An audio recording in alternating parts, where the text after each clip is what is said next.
Latest news updates కోసం ఇప్పుడే download చేసుకోండి media effects app. Loan app రోజురోజుకు పెచ్చుమీరిపోతోంది. వీరి అఘాయిత్యాలు తీవ్ర విషాదానికి దారితీస్తున్నాయి. మేడ్చల్ జిల్లా పెడ్బషీరాబాద్లో దారుణ సంఘటన చోటు చేసుకుంది. వరంగల్ జిల్లా నల్లబెల్లి మండలం నందిగామకు చెందిన ఎం వినోద్ కుమార్ 34 అనే వ్యక్తి ఈ లోన్ యాప్ నిర్వాహకుల వేధింపులు తాళలేక ఆత్మహత్య చేసుకున్నాడు.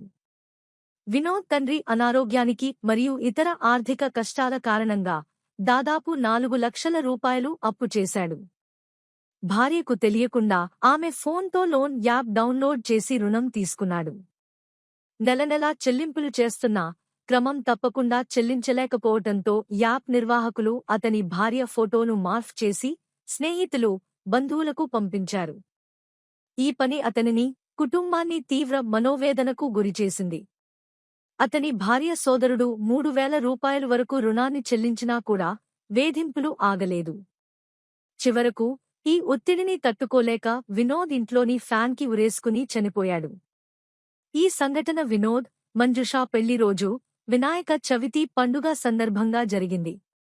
పెడ్బషీరాబాద్ పోలీసులు కేసు నమోదు చేసి విచారణ చేస్తున్నారు. ఈ రోజు మొండిబావిలో మునిగిపోతున్న లోన్ యాప్ నిర్వాహకులు ప్రజలను బలహీనంగా చేసి దారుణ వేధింపులకు గురిచేస్తున్నారు.